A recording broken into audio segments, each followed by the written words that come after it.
This is the KoperCrabb podcast. With Chaney Crabb. I'm Navene Koperweis. We got a guest today. Today we have our boy Dan DeFonce. What up? Hello. How are you? Pretty good. So it's our first call-in guest. Yeah. Yeah, you've never done this. That's right. Yeah. We were trying to do everything IRL, but that didn't work out. Yeah, with the whole quarantine thing, we just kind of gave into it. But that came to a stop. You guys might know Dan. He works at Continental Touring, booking a lot of bands. He books our band. You do you co-own or own Devastation on the Nation?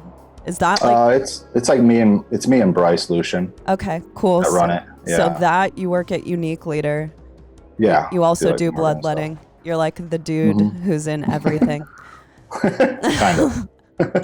That's sick, man. So how have you been?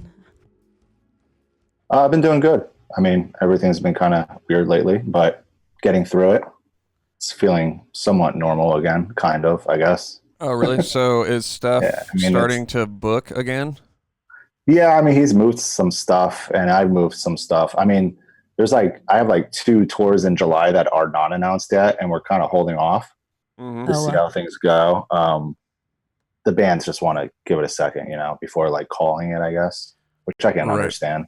Yeah, we may just announce them and just see, like in a month or so, or like by like a month before the tour starts, to see where everything is. If it still looks unlikely, then we're just going to can it. So that's another option. But so are you getting like? Does it scare you doing things like that or annoy you? I guess because it's like, sorry. No, it is kind of annoying because it's like, well, I already, like the July tours I already had booked before all this happened. Right.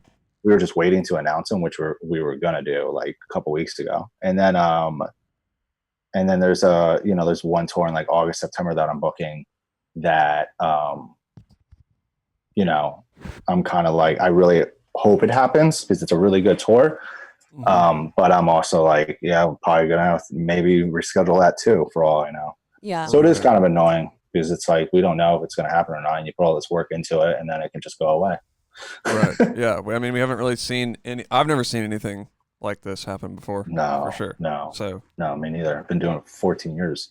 Yeah. Booking tours, and it's just never had something like this happen. Yeah. Dang. Yeah. I mean, it's a really weird situation, man. And I was thinking about it. I was taking a shower earlier today and thinking about how there was like a D-Day that when all of this went down, it was the day that everyone found out that Europe was going to close borders. Yeah. That was literally the day. Yeah. Yeah, it was like a Wednesday, I think. Yeah, right? I think it was.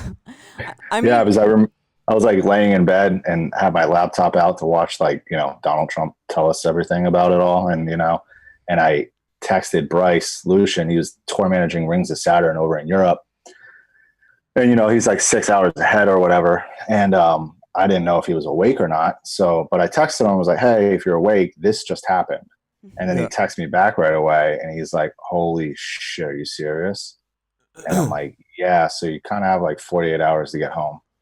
And he's like, fuck. And everyone just like, literally all 4 bands just like dropped everything and then just went to the airport. Holy shit. Yeah. Bryce told me his ticket was like $2,600. Oh my God. Wow. I can't imagine how much money people lost who were in Europe at the time. I know. Because a lot of our friends were there was like an After the Burial headliner going on in Europe. Yeah. And a ton of our friends were on it. Yeah. So I was hearing, through them what was going on with that. And our friend who was doing merch for After the Burial was freaking out. And it just seemed like total pandemonium. I mean. Yeah. But, that's scary. That's definitely scary. Do you know like the logistics of what happened with that? Were they actually going to trap Americans in Europe, or were they going to allow everyone to leave? I think if they waited to leave, it might have been worse, like more chaotic. I don't know. Yeah. Because I think I remember seeing Austin, the drummer of Lorna Shore. He was on that other tour with Decapitated. Oh yeah. And I know he was like over there for a few more days after the whole ban happened. Right. Right. Like the week after is when he came home, I'm pretty sure. So like some people did come back after it all. But I remember seeing like pictures and stuff of like the airports, like Chicago airport was beyond packed. Right. Like people trying to get through passport control and all that stuff. Jesus. And it was just like slammed. It was like being at a sold out show. Yeah. And it was just like crazy. But I mean, Bryce, you know, he didn't say it was like that. It was kind of, you know, chaotic, but not that bad. Yeah. It was just like all the plane ticket, like all the plane ticket prices were all jacked up. Right. And they just kept going and going. And the more that got bought, the more higher the cost was. Yeah. They were like, okay, last minute, this is our only chance to make money. Yeah, I know. Yeah. 2 months or whatever. We're going to go out of business.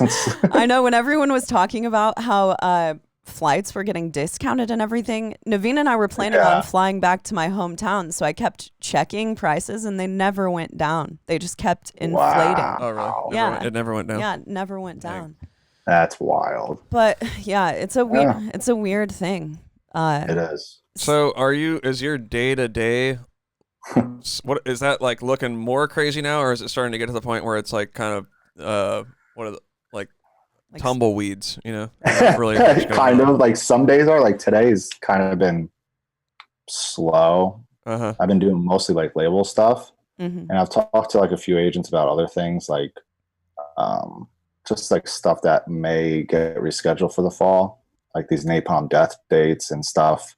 Right. For hopefully Worm might be on them. We'll see, you know, stuff like that, little things, nothing like, it's just all weird right now. Yeah. You know, So everyone, go ahead. Go ahead. Oh no, I think everyone's going to start really more so focusing on 2021 shortly. Mm-hmm. I was going to ask you about that because I saw that that tweet that has now become infamous that you posted the other day. What was the tweet? Go ahead. Well, it was just like, I don't even fucking remember. I never remember shit off the top of my head, like what I said word for word, but it was pretty much saying that I don't think tours will happen until like 2021. Uh-huh. Yeah. Like if any, but then I was like, if any do happen this year, it's just like, I believe that like the attendance numbers are going to be lower than what we expect. Totally. Right. Well, I mean, how could it not be? I know, that's what I'm I'm wondering. saying. I have a lot of friends struggling, you know. I don't see how people are going to come out of this situation and automatically want to be in a group of people all of a sudden. That's the other thing. Yeah, and people are going to be all freaked out. What I took from your tweets basically was that you're seeing people around you being a little overly optimistic about what's going on. There's some. And I agree with you, man. It's like I'm seeing shit that's being rescheduled for like late June. And it's just, I'm gonna like, what? Yeah, I know. Like, I don't know how you could expect or anticipate that that's going to happen at this point. But no, and like I said, like I do have 2 unannounced July tours, and we're all on the same page with it. Like, hey, if we do roll them out and everything looks like shit still 4 weeks before the tour starts, we'll just can it, you know, whatever. Mm-hmm. But for all we know, we don't know what's going to happen next week. Totally. I think 2 weeks or by June 1st, we have no idea what's going to happen. So. It's just how I feel. Like you know, tours really won't get back to normal in a sense until like 2021. Yeah, at some point. Yeah. I mean, or maybe there's going to be a new normal. Yeah, I know. Yeah, there's going to be a new normal. And it's like, dude, we're at a point in this whole coronavirus situation where we haven't really gotten to the good news yet. Like the news is kind of plateaued, but it's nothing like, okay, we're gonna be back in June, you guys. Like everything's gonna be back, and so I don't know. It's kind of hard, I guess, to like plan the immediate future at this point. It is because there's like an article came out today that was like there's over 300,000 people that recovered, which is great, you know, but they're not really pushing that, and they probably aren't pushing news like that, right?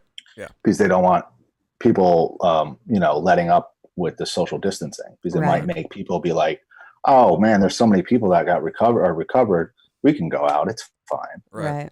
But you know, yeah, I mean, that's sort of, I think there's definitely a degree of like I'm not trying to sound like a conspiracy guy or anything like that, but just if you look trust at me, it, I sound like one sometimes too. Don't worry. I mean, if you look at it on just for face value, we know that most everything gets overblown in the media. I mean, that's just a fact. Yeah, if you don't believe that, you're crazy. Yeah, if you don't believe that, then you're just wrong. Yeah. So there is a sure. degree of this being overblown in the media. That's got to be true.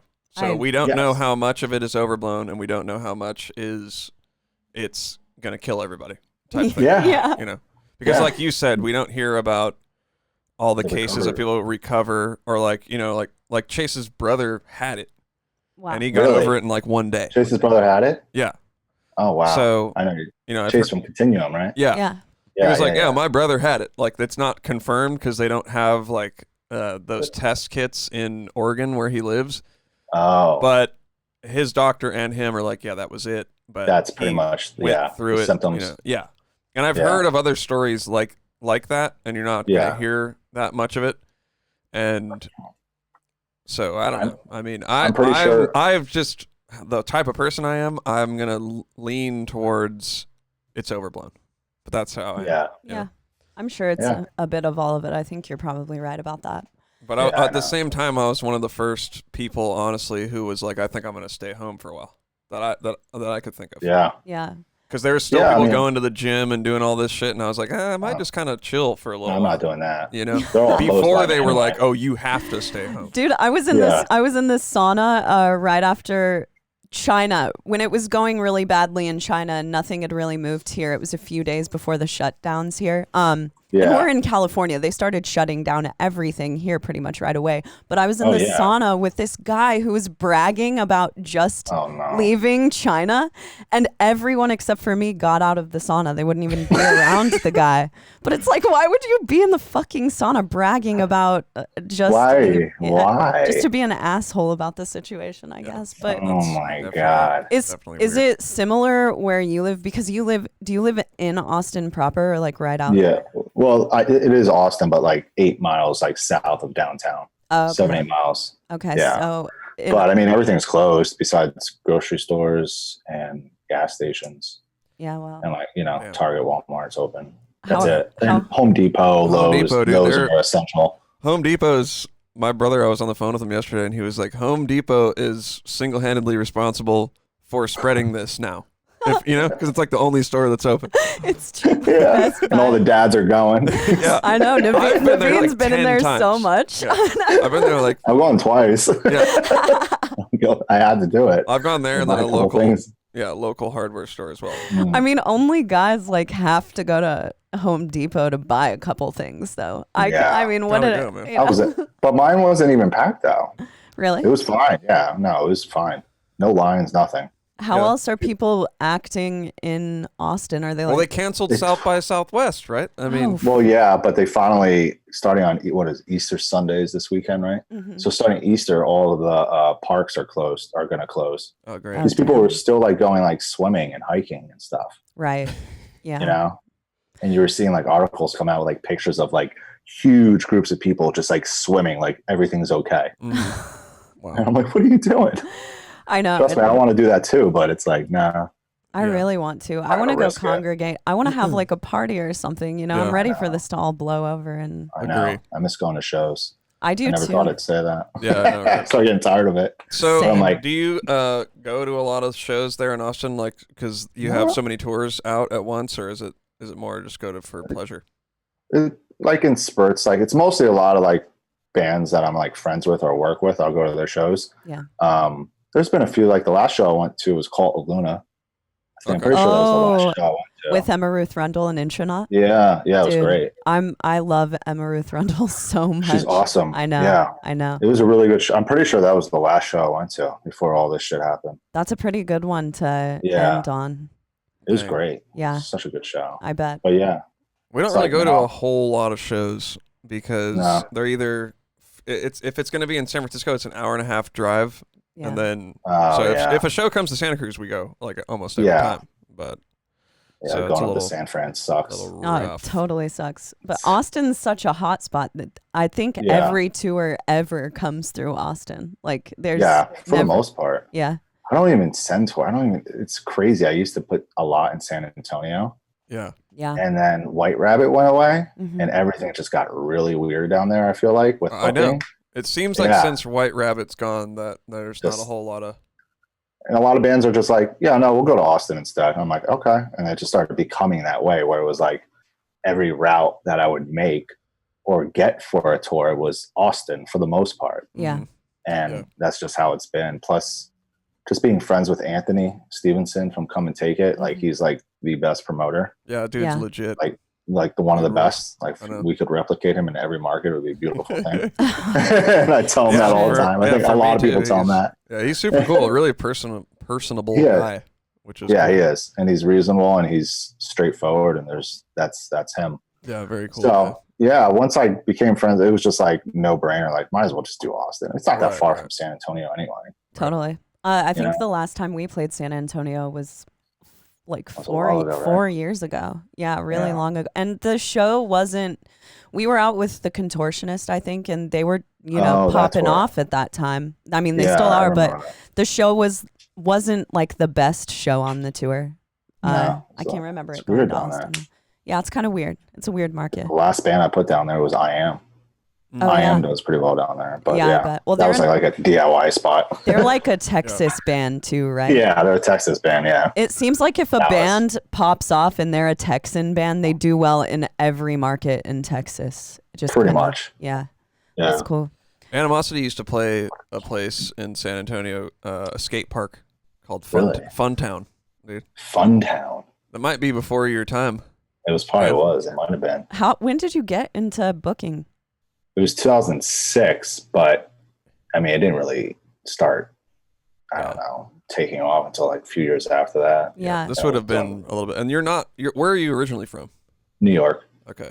What part? Yeah, upstate, like Poughkeepsie. Oh, okay. And then you moved. I don't think I ever saw Animosity live. I think you guys were the one band I never saw live. Wow. I mean, did you always live in Poughkeepsie, or did you move from there somewhere else? I lived there for the most part. When I was younger, we moved to Florida for like 4 years. Okay. Because we always went down to Orlando for like vacation. So we're like, let's move to Florida. Well, I was like, all right. That's the rule. If you're a New Yorker, you have to go to Florida for vacation. You have to, yeah. And then in 2009, end of 2009, I moved to LA. So I worked for Media Scare Records for a little bit. Oh. That was interesting. Whatever happened to Media Scare? I mean, it had a lot of ups and downs. But he just stopped doing it. Wow. The owner, Baron. He's a cool dude. It's just, there was a lot of stuff on the business side that we didn't see eye to eye. Yeah. And he didn't see eye to eye with people, but he had a really good ear for bands. I mean, the last band that I remember like As Blood Runs Black was on Media Scare Volumes. Yeah. Ghost Inside. Fuck yeah. Trail. There was a good amount. But yeah, I moved there for like a couple of years, and I moved back to New York after I quit that. All right. Lived back in New York for like 6 or 8 months, and then I moved down to Texas, down to Dallas. Cool. 7 years ago. What took you to Texas? I'm friends with Mike Zemer and Orlando Mendoza, who do like Third String Productions and South by So What or So What Music Fest, whatever you want to call it. Mm-hmm. Yeah, so I just came down for his other festival one time called Unsummit Night Fest. And I just stayed with them, and I just loved Dallas. And I was like, I didn't want to live in New York anymore. I was over it. Yeah. And then so he was just like, dude, you should just move down and, work together. I'm like, all right. and then like I went back home after the fest, and a few days later, he was like, yo, my roommate Steven's moving out. So if you want the room, you can have it if you want. Good to go. It was a loft. It was like a cool, like 3-bedroom loft. Damn. Right in Dallas. And I was just like, okay, yeah, sure. And so I moved out. No more snow. Yeah, I know. No more snow. No more the first time what's that? I said just no more weird weather. The 4 seasons don't exist down there. No, not really. It snowed a few times down here, though. Really? Even recently it did. Wow. Yeah, a few months ago. I actually am curious to know what the weather's like there right now. Right now, it's like 80 or 90. Damn! Fuck. I would love that right now.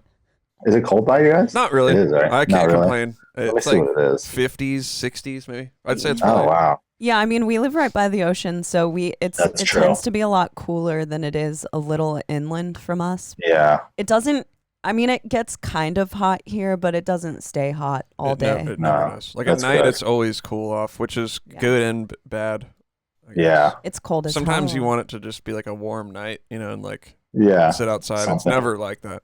No, it's like a little too cold. It's definitely not like Yeah. the picture of California that a lot of people have.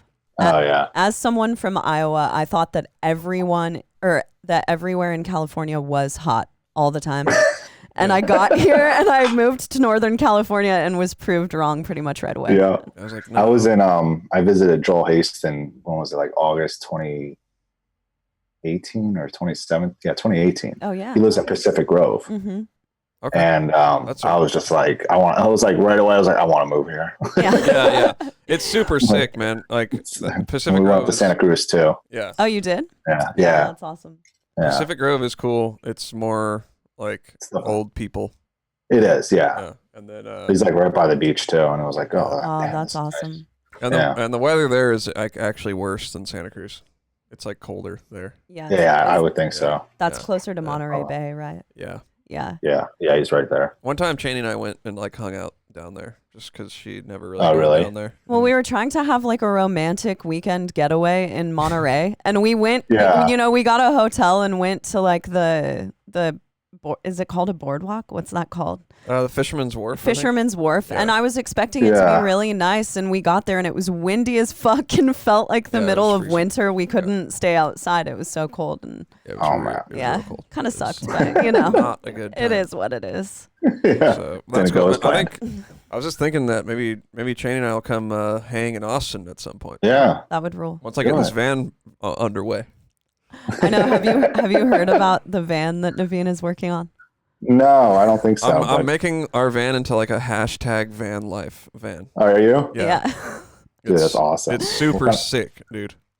How far along are you? So I've got. This is great that I get to talk about this every podcast. I know. I was waiting to That's see all if you would try to incorporate it into talking to you. Well, you're our booking agent. You Trust me, have to know what we travel in, Dan. Oh yeah. So it's Well, got this is cool, a finished wood floor.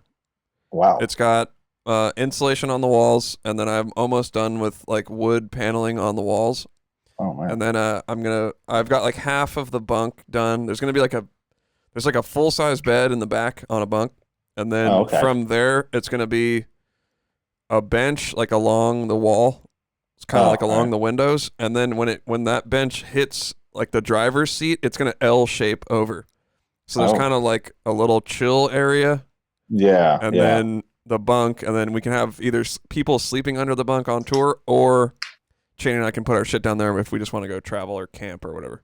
Yeah. Wow. So that's rad. Since we're not going to tour, probably not touring this summer, I was thinking when things let up, we would go on like a little, like a southwest kind of vacation. Yeah. That's what I want to do. I want to go to like Palm Springs, Yeah, you should. and the desert and shit. Because Dude, we go on tour so much, but we never actually like hang out anywhere. Like you don't. hardly Yeah, ever. you don't go out and do much. So it's been that kind of traveling for me, like since I was like 19 or something, So I've gone everywhere, but I've not. You never really like explored, like went out. Hardly at all. Yeah. Like had time to go look and. Like I've stayed in New York. We've stayed in New York City for like a week. And then I've stayed in Iowa a bunch because of Chaney, and then Florida. Yeah. And other than that, Navene's family is from New York, so they also have a Florida stay. Oh shit! In the city? No, they were originally Brooklyn, and then when my dad was born, they moved to Long Island, and then from there, they moved down to Florida. Obviously. Oh. Yeah. Did Makes the sense. New York Jew thing. Yeah, you got it. My parents want to move here, and it's like taking so much time. My dad always talks about it. I'm like, just move to Texas. Wait, yeah. You're tired of the snow. Just so get are out. your parents are still in Poughkeepsie? Or Yeah, around? well, south of Poughkeepsie. I didn't grow up in Poughkeepsie. It's like 10 minutes south. This town called Fishkill. Isn't that a great name? That's a really good seen name. that signs for that when I'm driving, and I'm like, haha, wow, that's like a funny name. Yeah, exactly. So they've been there pretty much grew up there my whole life. So, all right. Yeah. But they want to get out. We'll see what happens. Our Our manager talks about, he lives in Long Island, and I know. and Steve he's like, oh, I want to move to Texas. You know, he says that all the time. You'd save a lot of money. Yeah, I know. No shit. I told my dad that, and like, no, I'm like, just move here.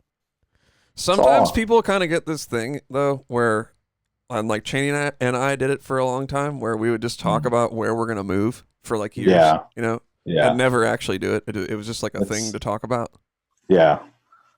Yeah, but Dan has done it. I know Dan. Well, it took me. I really wanted to move to like as soon as I moved to Dallas, and then we started going to like Austin like once a month for shows and stuff. His Third String started doing shows down here, like Zemer's company. So like we would come down here like once a month for shows, and even before that, we would just come down here to like hang out with friends and party. You know, Totally. So from there, I was just like, I want to move to Austin, and it took me 6 years to do that, but I did. I know, Austin is sick. Austin is kind of like it's a mixture of LA and Nashville to me in Texas. That's a good way to put it. Definitely a mix of those two. Yeah, it's cool. It's a little more like low key than LA. I couldn't stand the like. We lived in LA for 2 years. Oh, you did? Yeah, and I just couldn't stand the like social climbing thing that is really, really prevalent in LA. Yes, people talk about it a lot, and I don't know if people like really get, you know, anyone who hasn't experienced it really gets that it's actually totally like that. But it was really like disgusting to me. I fucking hated it. Yeah. That's why I moved. That was like a big part of me, like quitting the label too. Media Scare. I was just like, I can't live here anymore. Yeah, really? I wouldn't. I literally felt homesick. Yeah. I was like, I can't do this. So, did you go from working at Media Scare to directly to Unique Leader, or?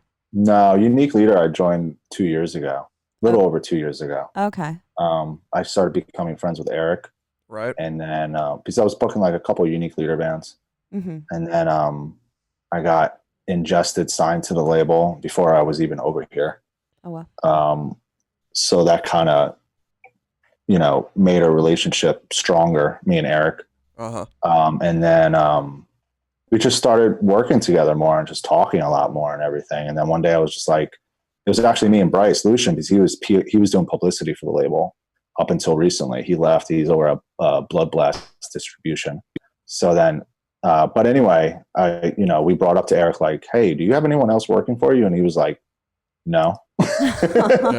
He's like, I go, we got the distribution company, which was, I think at the time was Season of Mist they were going through to get their distro. And that was like it, I think they were using, I forget what PR company it was. Earsplit. Yeah. Oh yeah. John Freeman. Or was it Earsplit? No, I'm thinking, oh my God. I can't remember who the heck it was, and I feel really bad. But anyway, he was just like, it would be cool to do everything in-house. So he brought me and Bryce on, and we just Bryce started handling the publicity.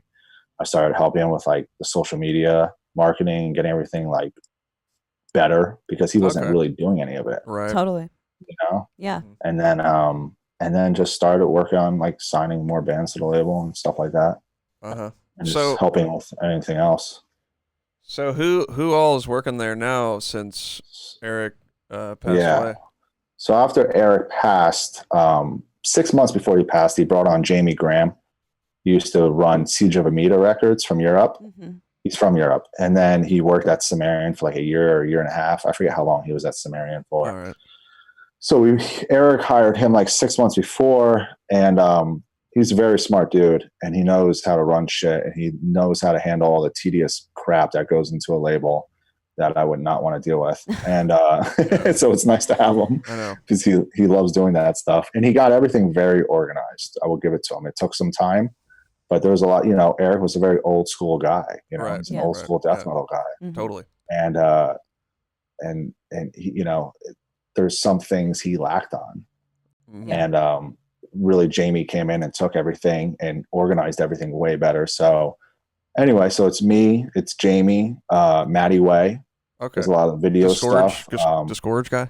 Yeah. Yeah. And then who else? Then we got Sean Mott, who does a lot of graphic design stuff for us. He's an agent at Continental now. Oh, right. And he's been an agent for a few years, but he just came over in January. And then we brought on Kyle from Brand of Sacrifice. He's helping out with like the design stuff too. And then we have James from Hold Tight PR for Europe. Yep. Mm-hmm. James, from yeah, Tesseract. we're talking to him right now. Yeah. Yeah, he rules, man. Yeah, he's awesome. great. I love him. He's a really cool dude. Yeah, he's a Good company. He's a funny dude. I did this tour with animals and Tesseract, and he was super fun to hang out with. That dude's awesome. Yeah, we talked like a few weeks ago on the phone for the first time. Okay.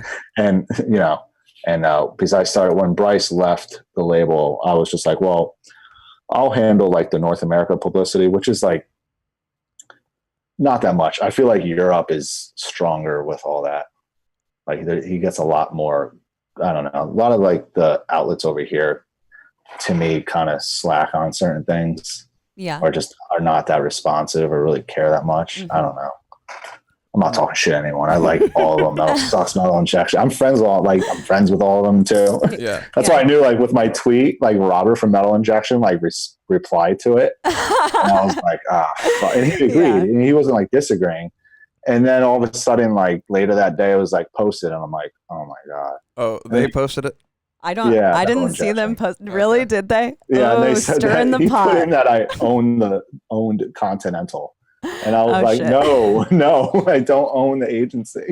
I know, but it's better if you say something, out there like that, right? Like, just hit it hard. Yeah, hit it real hard. Yeah. And then like Metal Sucks put top booking agent, and I'm like, stop it. I texted Ben, I'm like, stop it. I'm like, did you type that up? He's like, no, because he just had a kid, so like he's not really working right now, and he's handling some other things for the company. All right. So Time's out there. He's like, no, this other guy did it. I forget his name, Matt or someone. And I'm like, why the fuck did he call me top booking agent, man? Don't do that. They have to. That's how they can get those clicks, baby. Well, that's not gonna, I'm not. I know that's what it is now. And a lot of people just read the freaking title and are like, wow, dude. A couple agents like, that tweet was dumb. I'm like, did you read it? I know. That's what I'm wondering. It's like, I thought that what you said, I read it like the night that you posted it, I think. And I told Navene about it because I think that the things that you're saying are very reasonable. And it wasn't like, listen, fuck all you guys who are trying to book a tour because nothing's happening till 2021, idiots.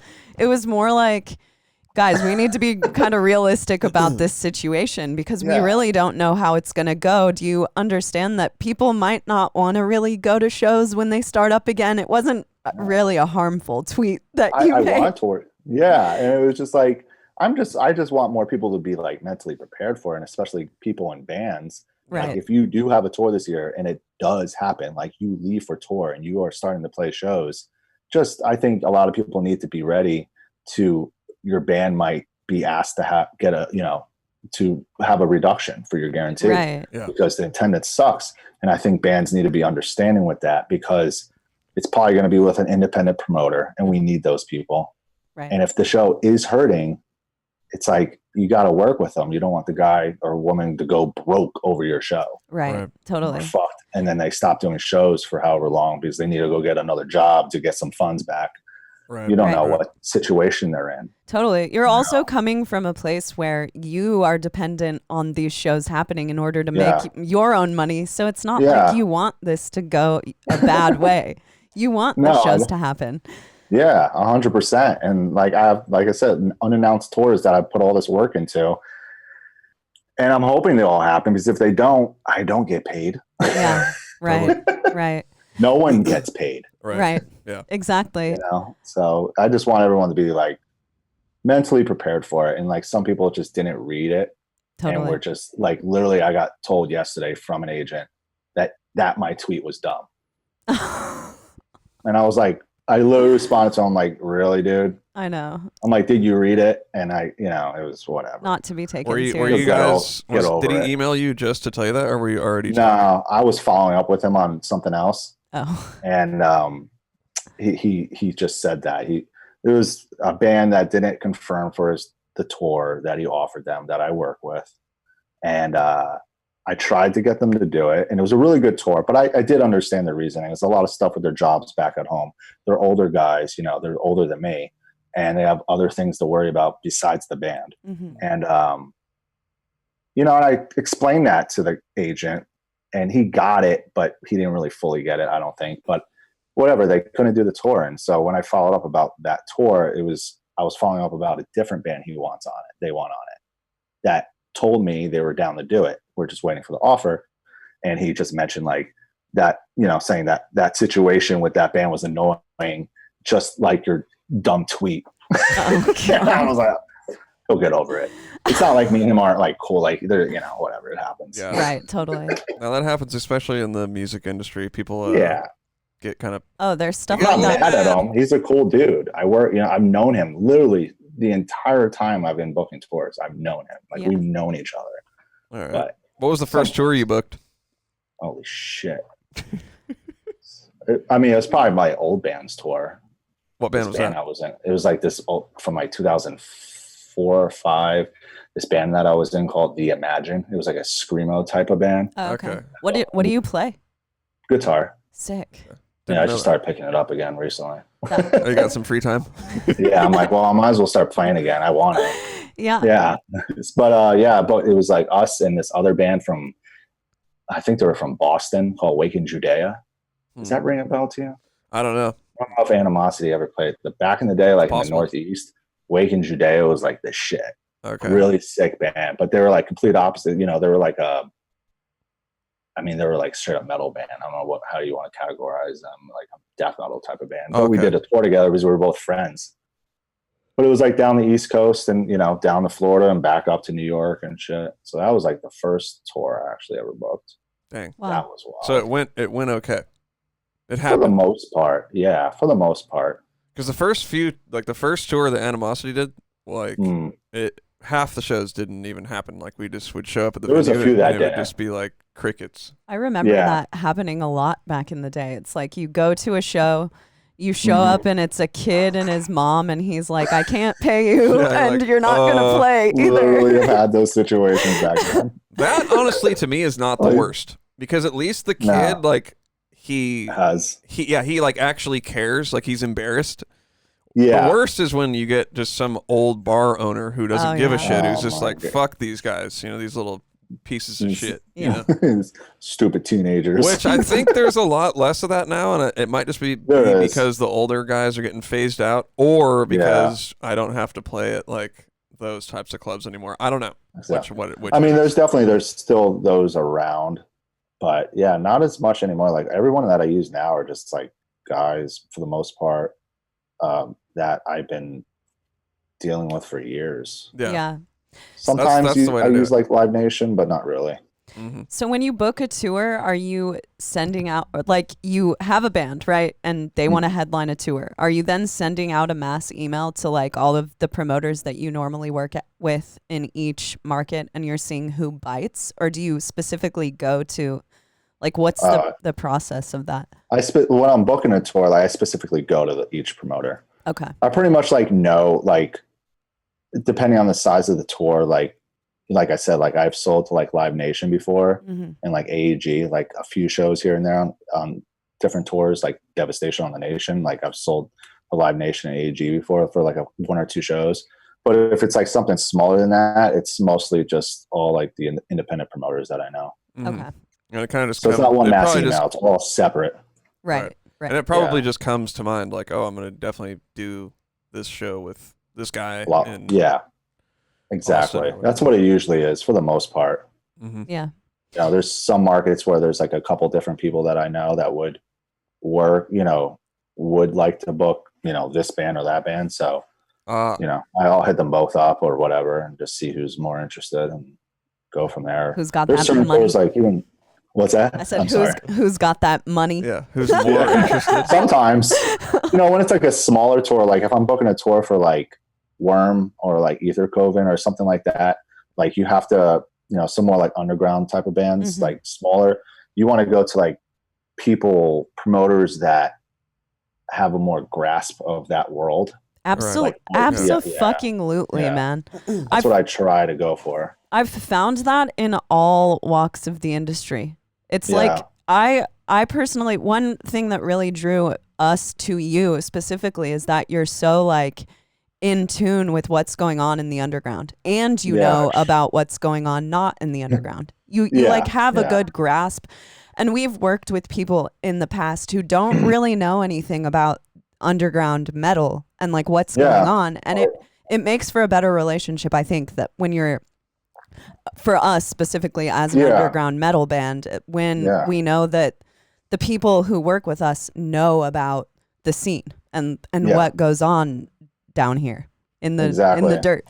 Because I know what people like specific promoters like, like what type of music they really like, you know? That makes all the difference. So you just, if you learn that and like about these different promoters and what they really do like to book, you know, what type of music they're really into, then you'll have a more successful show with them over someone else. I think that's what Chaney was saying. That's sort of a broader thing to think about for, you know, younger bands or whatever. If you can find people that actually care about the music or they're just genuinely into it, it's going to go so much further than 100%. If you can snake your way up into some big booking agent who doesn't care about you, you're not going to get anything from it. Dollar signs for one reason or another. You know, it's better to work with people who like actually believe in your cause than people who want to make money off of you. Or exactly. So that's what we were. We had conversations about it on our end because of those the Rivers of Nile shows that you went to. You know. Yeah. We were like, he was watching us. Like that was so cool. It totally was a huge thing to us. I saw you with your phone out taking a video of our band, and I was like, oh my God, this guy like cares about a band that he doesn't even book. That's so fucking cool. Yeah. Which I don't care. Yeah. I feel like honestly, it's kind of few and far between in my experience. You're just a dude who's like in it, and I don't get from you that you specifically care about making money off of all of your bands. I think you have an actual relationship with all of us, and that's something. That's what I try for. Yeah, and it's definitely a lot of the bands I work with. Majority of them I have a relationship with. Like I've been friends with them or something for X amount of time. Like especially like the Rivers of Nile guys for like 4 or 5 years now. Right. And just like, you know, we talk all the time. A lot of the bands, like, you'll send me their pre-pro songs and stuff like that. They want, you know, we talk about it and they want like my opinions on things, and I'll give it to them, you know, straight. That's but super cool. I just think it's definitely key. I mean, your team should be going out to your shows. Yeah, I totally agree, and I think that at the least, at the least, unless you're out of town or like you're sick. Yeah. Or you're like, you know what I'm saying? Buy you a beer too, you know. yeah. Maybe sometimes I don't even like going to show. Like sometimes I'm like, I'm not in the mood for it. Yeah. And then I just push myself. I'm like, no, I have to go. Like they're in town. Like I work, you know. Yeah. And sometimes, you know, everyone gets in weird moods, and like, of course, then I'll go to the show, and I'm like, and after the show, I'm like, I'm really happy I went. That's totally. Cool, yeah. Every single time I feel that way before going to a show. Afterwards, I'm always like, yeah, I'm really happy that I went to this. Usually afterwards, I'm like, I'm tired. I want to go to sleep. Well, usually I am too. I'm like, I'm beat now. I have talked so much. I need to go home. So I wanted to ask you before we end the podcast, like, because you were you were one of the first agents that I saw turn around a tour as quickly as Devastation on the Nation got turned around. You moved it to next year in like what seemed like 2 hours. You had it like set up and ready to go. So what was that like? It was crazy. I mean, I knew after, obviously, you know, the travel ban came in place, right? I knew right away. It was just like, well, that's happening. They're not going to be able to come over. So we have to move this. And like, there was talks about moving it to the fall, but it wouldn't have been till like November. And I was like, I'd rather just push it to a year from now and just be really safe about this, because we don't know what's going to happen with this virus. Right. So I hit up all the bands, obviously, and I was just like, why don't we do February 11th to March 14th? It ends like 4 days before your visas expire. And I think being this far away, and they're all available, like all the bands are like, yeah, we're available. I'm like, and some of them were like, well, it's so far away. But I'm like, listen, it just gets us away from this. Like, this is going to explode into a huge deal, this virus, right? So I'm like, why don't we just be safe and just put it a year from now? Fuck it. And just do it that way. I'm like, and then I was like, then I'm sure I can get all the same venues. Yeah. Because no one's, you know, anyone that's rescheduling tours from like the spring and moving it to the fall, right? Fall's just going to be packed, and then there's going to be more tours on top of that. Right. Mm-hmm. Right. And I'm going to have like this difficult time, you know, getting the same exact venues or getting other venues confirmed, you know? Yeah. So everyone responded like right away, like all the bands. And they were all like, okay, yeah, we're in, right? Which was surprising to me because sometimes these European bands take like a week to respond to an email. Mm-hmm. No offense, I love them, but that's how they are. They have to and like I'm used eat to it. a bunch of like bread and cheese. And Really think it over. Have some wine. The email can say urgent, need answer now. No. But anyway, everyone was like very fast. And then I was like, okay, cool. I'm like, this is the same route, different dates. And I just hit up all the promoters. And I was just like, can we confirm this? Right. And all of them were like, it's available. Wow. All the way through. And just got it done. And I was just like, holy shit, how do we do that? Yeah, it's probably a good idea just to be sort of ahead of the rush that's going to ensue in the fall and winter, right? Well, yeah. I was totally wondering. Go ahead. Oh, I was just going to say I might do a second Devastation in next year, but in the fall. Oh, cool. Is it going to be like a similar lineup, or is there going to be anything different? I want to do like straight death metal. Fuck yeah, dude. Yeah. Put us on there. I mean, if it makes sense, I'm totally down. Fuck yeah. That's cool, man. We'll see if it works. So, leading out of this thing, do you think that tours are going to be affected also because there are just going to be so many bookings in the fall and spring? Do you think that's going to affect draw? And yeah, I mean, I'm hoping. I don't know. Part of me is like, well, a lot of tours got moved to the fall from the spring, so maybe there won't be insane amount of tours in the fall. But I really don't know what everyone else is working on. Yeah, I know what we're doing, right? But I don't know what everyone else is doing. So booking agents don't talk to each other? Not like that. Really? Some do, like I do. I mean, there's a few different agents, like in our world, like these, this is all underground metal. Right. So, I mean, we do, but not that, I don't know. We don't know everything we're all doing. Let's put it that way. Yeah. Well, I've seen that like piece of paper that gets handed around by all of you guys. What's that called? Oh, the tour avails sheet. Yeah. So is every tour not on there? Are people not all the time? No, because even when I was on it, I got kicked off of it. We don't have to get into that. Or should we get into that? Or should we?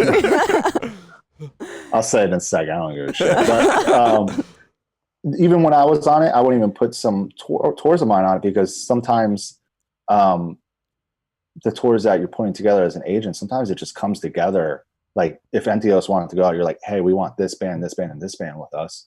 And we just go reach out to those bands and then they confirm right away or whatever it may, then I don't need to put it on this sheet because there's no point. Right. So what is this sheet? It's just a sheet it's a Google sheet that's shared with a bunch of managers, agents, and that you just add, like say NTOs is headlining. We'll just use you guys as an example. Okay. NTOs is headlining. I would put on there NTOs seeking and then like the date range, like what dates we're doing and what we're looking for. So like, looking for direct support and support. Right. And then your little description on like, NTOs has a new record coming out, blah, blah, blah. Right. Looking for direct support and, to support bands. Full US, and then it's like the agency name and then the agent contact email. And that's all it is. Uh-huh. Mm-hmm. And it's shared with a bunch of agents. Yeah, there's a few of them out there. The one that I was on, I got kicked off because the agent thought we poached a band from them, but we didn't. Okay. Got it. So you got a little hurt over it. Enough said. So for those of you who don't know, that's a big no-no. Yeah. Don't do that. It's industry beef right now. No. They're accusing Dan of stealing one of their bands. Stealing, yes. So. It wasn't me. It was my boss. And I'm like, no, dude. Like he got hit up by their manager because they let go of you, and he said, "Yeah, I want to book the band." Oh, it happens. I wonder. It happens, and it happens. So it can happen overnight or I don't even get hurt over so it anymore. Like, it happens all the time, constantly. Yeah. Sometimes bands just don't work out with certain agents. I mean, that's what it is. Yeah, that's very maybe true. They need to reflect and say, why doesn't this band want to work with me? Yeah, or that. I know they wouldn't do that. If you have a bad. No, I know. So I have though. Like as I got older, I've been like, why didn't that band want to work with me? Yeah, that would be a good thing to do, in my opinion. How can I fix it? Exactly. Totally. That would be a good thing to do, in my opinion. But you're not going to find that a whole lot in the music industry. No. The interest. Has there ever been a band that stopped working with you that really bummed you out? You don't have to name the band, but does that happen? Yeah, there's been a few. Yeah. And at first I just definitely didn't agree with them on it, but there was definitely one specifically in the last few years that I picked up when they were just a local band. Mm-hmm. And like my friend was like, you need to book this band. My friend from Jersey, and he's like, you need to book this band. You need to book this band. And I went and saw him live, and they had this like fill-in singer, and I was like, that was garbage. And then he was like, no, like their actual singer couldn't do the show because of this, but he's the shit, you know. And then I saw him again, picked him up, blah, blah, blah. And then we just grew, and like the band grew, and like a lot of people didn't believe in them, but I kept pushing them, and they started getting good tours. And then one day they got a manager, and he was just like, we're going to go a different route. And I was just like, wow, really? After all this work? Damn. Because there was no real reason, right? They had no real reason to drop me. Right. They just wanted to see if this other agent could get them these other tours that they were trying to go, you know, that direction in. Did it work out? No. Yeah. Those things don't usually work out. I know. Sometimes it does, but that one did not at all. And they definitely will admit to it. Wow. Damn. That really sucks. Back with us now. They're back with you. But with Sean Mott. Yeah. Okay. Yeah. Oh. It's cool. Sean's the man. I feel like, and we're fine when you're like in a band, or because it happens to us too, you know, you talk about things, and if you feel like something isn't going right or it is going right, then you can talk about it internally and then like blame it on all of these outside sources. And sometimes that's, it's because of our booking agent, or it's because of our manager, instead of like looking at what you're not doing right. Yeah. You know, it's easy. It's like an addict. Addicts are really good at blaming things on other people. Yeah. Yeah. So I don't feel like it always is a good thing to constantly, what was the word you used?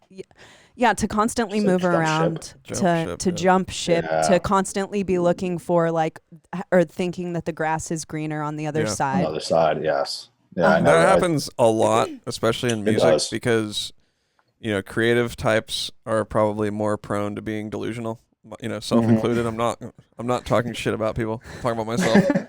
Because, you know, you're going to say, well, it's not me. I'm the best. I'm sick. Like, there's nothing wrong over here. It's got to be all these other people, you know, and it's hard to just look at things honestly and say, like, okay, here's a bunch of stuff we're not doing correctly, you know. And Chaney and I try to take that approach more than ever now. You know, we try to say, what can we do? Like, is there glaring things that are just not pinned down on our end, you know? Yeah. So trying to take care of that. Yeah. And I feel like if you look at those things, you can kind of always find something that you can do better. Yeah, for sure. So I've done the same too. Yeah. Look, and like, what am I not doing better with this band? Yeah. And I'm like, I'm not being that proactive with them. I need to be more, I need to talk about them more to other agents. Like, because it happens sometimes, you know, especially when things get like really busy, which they fucking were this year. Yeah. Everything was going great. Right. 2020 was looking good, man. Oh man. It was funny because we brought Sean Mott in, and I was so stoked on him joining us. And everything was going great for him. He's like, dude, I just got a support tour for this band, you know, booking this tour, and everything was going good. And then like, done. And I was like, fuck. And Sean's like, what do we do, man? What should I do? I'm like, I don't know. No one knows. Spinning around in my chair. I'm like, So I was really busy. Like, So you've been playing guitar a little bit. Is there anything else that you've been doing that you wouldn't have regularly done, maybe? Video games. Okay. A lot of times during the day, like when I'm at my computer, I'm here like from like 8 or 9 a.m. until like sometimes 6, 7 p.m. at night. Some, you know, it could be, every day is different from, you know, it's never like the same day, you know. Okay. So you have a physical office. Well, it's in my apartment. We have a 2-bedroom. Me and my girl have a 2-bedroom. Yeah. That's what I thought. Room is my office. And so now I'm like, you know, I'm starting to play guitar more, which is cool. And then playing a lot of video games, mostly Call of Duty. Nice. Hell yeah. New Doom as well, Doom Eternal. Right. Everyone's all about that. I don't play really play video games, so but I peripheral. Yeah, and that's it. And just yeah. Well, you also walk your hella cute corgi all Yes, the I time. know. All the time. Her name is Right now- Rosie, right? Rosie, yeah. Yeah, I'm a big fan of Rosie. I follow her Instagram page. Oh yeah, you do. I saw it fucking the other love day. that. Is she a purebred corgi? As far I adopted her when she was like 3 or 4. Oh, okay. From my friend Jesse knew I wanted a corgi. He has a corgi, and he hit me up one day and he's like, the shelter by my place has a corgi. And I was like, what? How? Because you never see that. You never see corgis in animal shelters. So I went there the next day and got her, but they tell me she's purebred, but she's like longer than most corgis. Oh, weird. And she's like a little more stocky, but she's not overweight, but she weighs more than a normal corgi. Oh. Like a normal corgi is like 25 pounds, I think, or something. Okay. She's like 45. Oh, shit. Super But- corgi. Yeah, and I've had multiple vets. Like I lived in Dallas, so I had a vet there. Then when I moved here, I have a vet here who's a great vet. And they were also like, no, she's not. She can lose like 1 or 2 pounds, which she has, but she's fine. But yeah, she's like 10 now or something. Oh wow, Oh, man. cool. It's crazy. Go, Rosie. Everyone should follow Rosie's page because it keeps Yeah. me occupied during the quarantine. Yeah, post more on it. Yeah, Yeah, I mean, you you got some time, right? Yeah, I So- know. Yeah, now I got fucking time. Make her into a famous Instagrammer, man. Find your way out of I know. music. We watched it. Right? We Yeah, watched start a, making money off her. Yeah. we watched like a really disturbing documentary about people who just no. their like whole mission is just to try to get their dog famous on the Oh my internet. Yeah. God.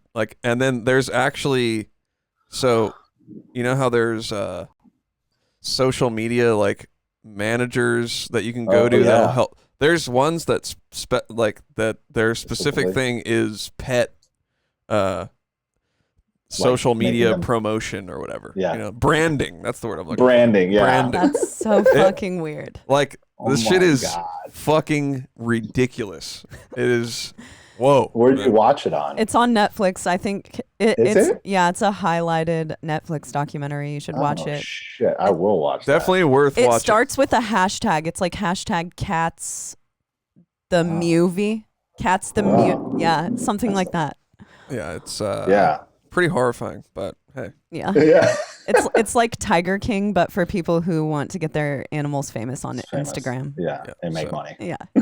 Yeah, and Get free shit. right. Yeah. And it's a whole thing. I mean, it's Jesus. I'm gonna watch it though. Yeah, Fuck you yeah. should definitely I watch will. that. All right. Well, Cool. thanks for being on the podcast, Yeah, man. dude. It was a Thank- blast yeah, having thank you. you. It's Somewhat of a guinea pig. This is our first attempt at a Conference calling. remote Yeah. interview, A remote. Yeah. Yeah, So- totally. and I Awesome. got it together about 15 minutes before you were on here. So I was like, shit. We did it. We Oh, made we it. gotta do that.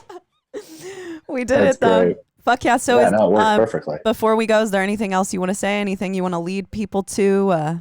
Your social media, Rosie's social media. You can find Rosie on Instagram at Rosie the dog with 2 G's official. There we go. Go follow her Yeah. if you like corgis. Watch out for the fan pages. And then you could just find me by typing in my last name, DeFonce, probably everywhere. Right on, Dan. Well, man, Wow. thanks a lot for doing this, and Yeah, man, thank you for having hopefully you can book us a tour at some point. Yeah, I'm hoping so too. I know. We had to, but they went away. Yeah, we'll look forward Yeah, I to the know. day when We we had can do that again. We had a I good know. thing going, but I know. all right, man. We'll get there. Well, shit, dude. Take care of yourself. Maybe Chaney and I'll come visit pretty soon. Yeah. Yeah, That'd let me be know. sick. All right, yeah. brother. All right. Take Have it a easy. good day, man. See you later.